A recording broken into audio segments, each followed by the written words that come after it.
You could have a rule of etiquette or 10 Commandments, a Bill of Rights, some kind of a structure that says, all right, the world is a different place. We have to deal with cancel culture and rumors and fake videos and all of that. Let's just come up with a new set of rules. When I say that something should be illegal in the context of this proposed digital Bill of Rights, I don't mean illegal like you go to jail, because most of these don't seem like go to jail kinds of problems. I mean illegal as in you need to fix it.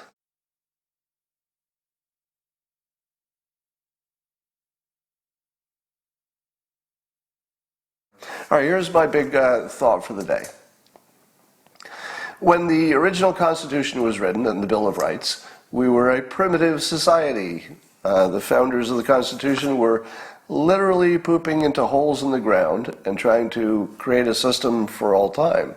Now that's tough because they didn't know the internet would come along, and lots has changed. So I'm suggesting that there should be, wait for it, the big idea coming, a digital Bill of Rights, a new set of rights that have not existed before, that are only necessary because of the digital age.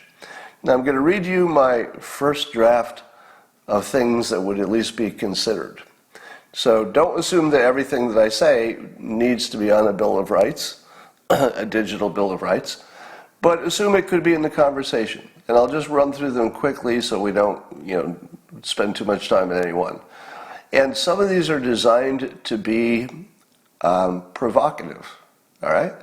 Here's number one, probably the most provocative one. Video evidence of a crime is not admissible in court unless both the prosecution and the defense agree that it shows what happened. In other words, either the prosecutor or the defense could say that a video cannot be shown in court. Why? Because we now know that videos are more misleading than clarifying. We know that because the fake news has proven that a million times by editing out the beginning or the end of a video so that what you see is out of context. Likewise, a video is by definition, let's say, an editorial, because it shows one angle of a thing and it can't, by its nature, show all the other angles. So in the same way that a lie detector is not admissible in court and yet is widely used in the real world, why is it that a lie detector test is not admissible in court? Right? The reason a lie detector test is not admissible in court is that science shows it doesn't work. But it does work well enough that private industry uses it all the time. So there is a different standard for the law than there is for just daily life. And the law says that a lie detector test is not reliable enough to put somebody in jail over it. I would like to add to that video evidence, photographic evidence, and audio evidence by themselves should never be the basis for a prosecution of any kind, unless the defense and the prosecution both agree that whatever is on these digital reproductions is accurate enough for the purposes. Now, you might say to yourself, my God, Scott, if you take video evidence out of it, a lot of people are going to get away with a lot of crimes. To which I say, this is just for discussion. Maybe the only thing you use video evidence for is to determine who was involved. In other words, maybe you'd say the only thing you can get from the video is that we can confirm these people were there and that these items were involved. Just throwing it out there. It would be immense problems either way it goes. So I'll be honest about that. How about this? A maximum 5-year ban from any digital platform, regardless of your offense. In other words, somebody says it's a dumb idea already handled by the court. But that would be true for lie detectors too. If something is not accurate, and you know in advance it's not accurate, can you depend on the court to sort out what was accurate about it and what was not. I think you could have a deeper discussion on that, but I do acknowledge that it could go either way. All right, so a maximum 5-year ban from any platform. Let's say YouTube or Twitter or Facebook or somebody kicks you off the platform for bad behavior, which you totally had coming. All right, so in this we're assuming that your bad behavior was in fact bad behavior. You violated the requirements. There should be some kind of a statute of limitations, because these public platforms are too important for daily life to have somebody blocked forever. But you still probably need some kind of a penalty. So I would suggest, and maybe it could be 3 years, but a 5-year ban, and then you can come back. If you do the same behavior, you're of course banned again. All right, so that's another one. How about this one? And again, these are brainstorming. Don't assume that these are settled proposals. Here's another one. You must know the identity, or you have the right to know the identity of your online accuser. How about that? If somebody puts a tweet up that says, Scott Adams eats kittens, I should have the right to petition Twitter through some normal process and say, can you unveil that person's name and identity? Right? Because in the legal system, you have a right to know who accuses you. Why is that right restricted online? Why can somebody know my identity, but I can't know their identity? Now, if they're not doing anything that bothers me, I don't care. Why would I need to know somebody's identity if they're not bothering me? But if somebody makes an accusation which can change my reputation, I have an absolute right to know who they are right away. Right away.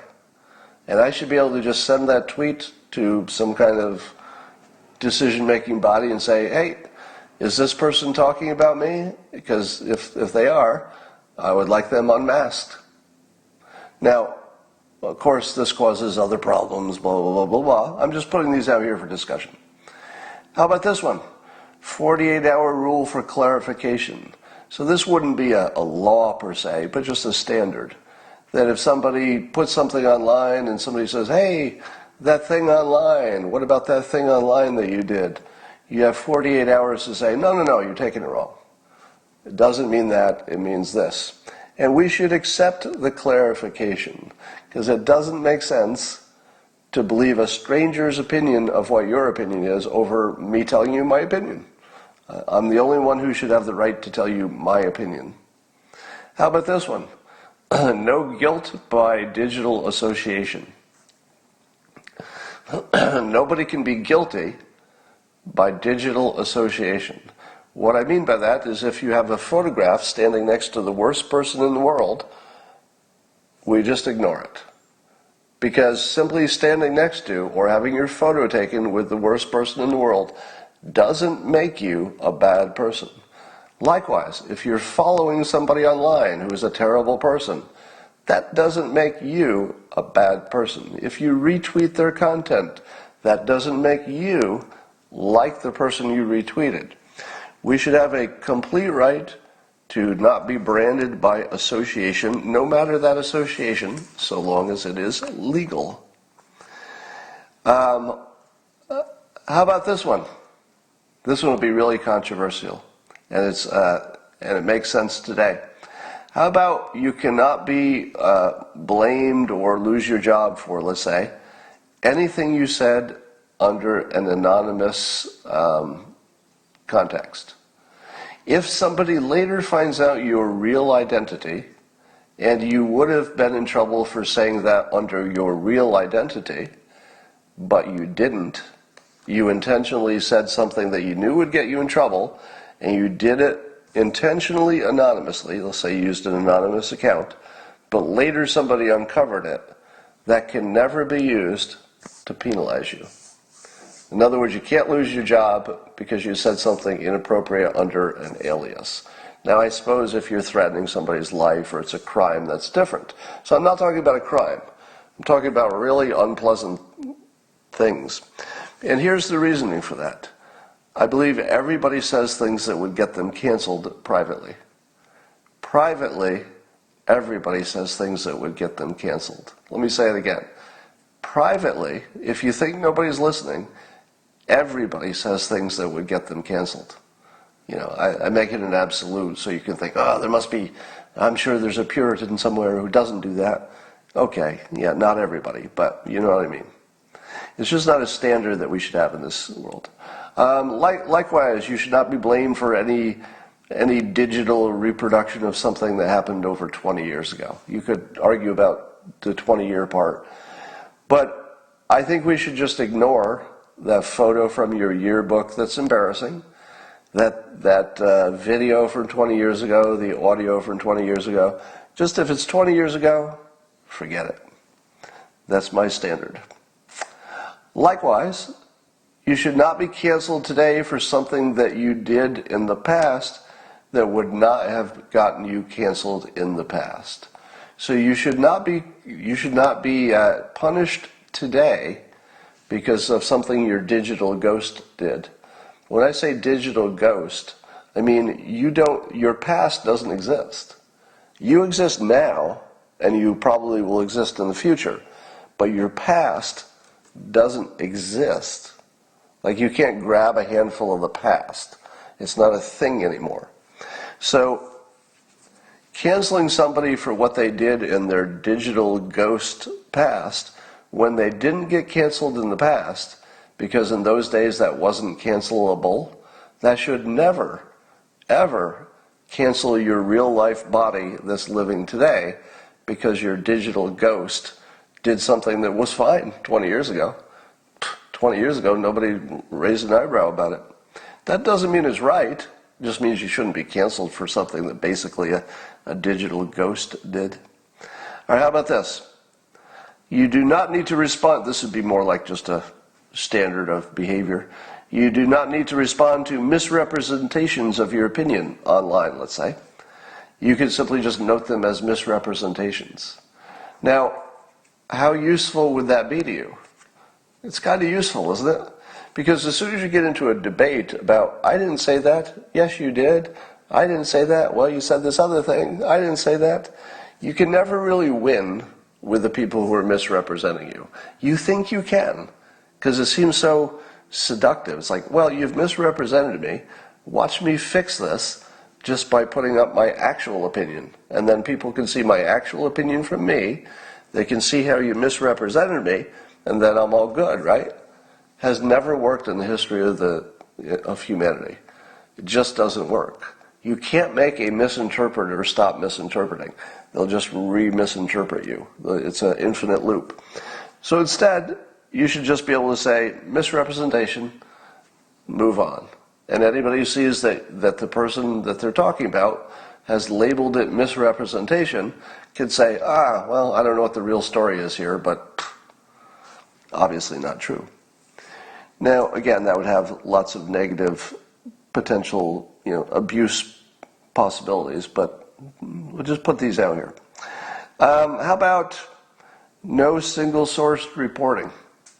Now, this is more reporting than digital Bill of Rights, but it feels similar because it's always reported digitally. Something will appear on my phone and it'll be somebody who hasn't given their name, a single source, says the president is punching people in the Oval Office. You should just not be able to report that. It just shouldn't be allowed. Or it should be labeled, maybe self-labeled. You should be able to, maybe you can report it because freedom of speech, right? So you can report it, but you should have to self-label it highly non-credible information. So anytime you see a single source report, it always needs to be flagged, no matter where it is, as highly not credible information. Wouldn't that help? Let's say you're a 20-something-year-old consumer, you haven't seen how fake the news is yet, you still believe that it might be true. Wouldn't it help you to see that little label? Highly non-credible information. Still run the story, but just label it non-credible. How about this rule? Any corrections to news reports have to be as prominent as the original story. Now, it would be hard to do, right? But what I'm talking about is if there's a fake news story, it'll get, let's say, 30 million clicks. When the correction runs and says, that was all fake, we just found out none of it was real, the correction will get 10,000 likes or eyeballs. So the correction is always tiny compared to the fake news. So could there be a digital Bill of Rights that says the correction has to at least be attempted, a serious attempt to make it as prominent as the original story? Now, what that looks like is pretty subjective, but let's say if it was a headline story that something was true, the only way you could correct it would be with another primetime headline story. Now, maybe you don't have to do 10 headlines, even though the original story had 10 headlines, but at least it's comparable. It's a headline correction to a headline story, and maybe if you run it as a tweet, you have to pin it until it gets enough clicks. You can imagine a number of ways that you could get closer to that standard. And by the way, I'm not kidding myself that any of these would be easy to enforce or that they wouldn't have any negative consequences. I'm just putting it out there that something like this should be considered. How about this?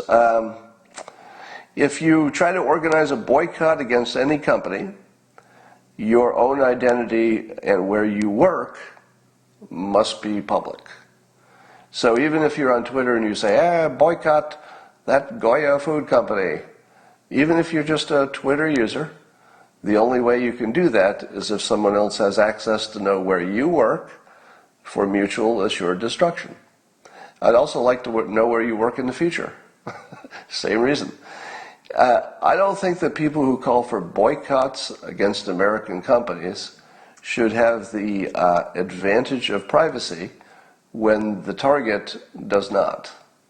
And the privacy is not just who your identity is, because lots of times you do know the identity of the person online, but you don't necessarily know where they work.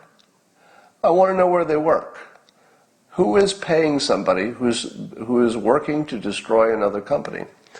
I was reading there's some kind of a disagreement between the founders or co-founders of Sleeping Giants. Have you ever heard of them? So it's sort of an activist group. It's very small, mostly 2 people, I guess. And they would go to advertisers and say, hey, you're advertising on a bad place. So they try to get rid of the advertisement for Tucker Carlson's show.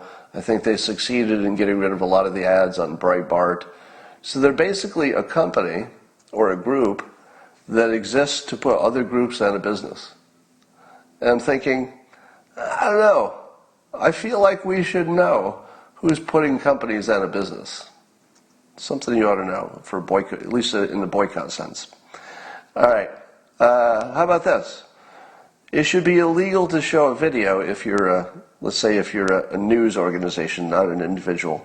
But if you're a news organization, it should be illegal to show a video that's edited to change its context or meaning. In other words, if you showed the Charlottesville Fine People speech of the president, but you only showed the part before he clarified that he wasn't talking about the neo-Nazis, which he did in the second part of his statement, because he wanted to make sure nobody would misconstrue him and think he was saying that the neo-Nazis were fine people, so he clarified directly, no, I'm not talking about the neo-Nazis, I'm talking about other people. So that would just be illegal in the future, because the news organizations would certainly be aware of what they're doing. If you think CNN doesn't know that they're showing fake video when they cut off the second part, oh, they know. Trust me, they know. So just be a crime. All right, so those are some of the things I'd put out there. I think the larger point is that we probably do need some kind of a Bill of Rights or almost like a 10 Commandments. The 10 Commandments are not necessarily tied to actual laws. Some of them are. Shall not murder, for example. But you could have a rule of etiquette, or 10 Commandments, a Bill of Rights, some kind of a structure that says, all right, the world is a different place. We have to deal with cancel culture and rumors and fake videos and all of that. Let's just come up with a new set of rules. All right.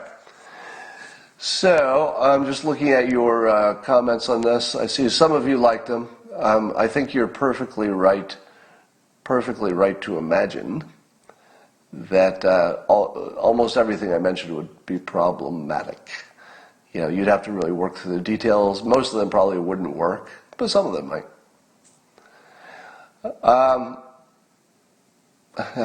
Somebody says Potato Stelter would just say he didn't realize it was edited. Well, I think it would be enough if the law required you to run the fully edited one and make the correction. So when I say that something should be illegal in the context of this proposed digital Bill of Rights, I don't mean illegal like you go to jail, because most of these don't seem like go to jail kinds of problems. I mean illegal as in you need to fix it. So if you had, let's say you had illegally run a video that was edited to change its context, the law would require that you run it in the same time space, and correct it. So maybe that's just the law, which would be good enough.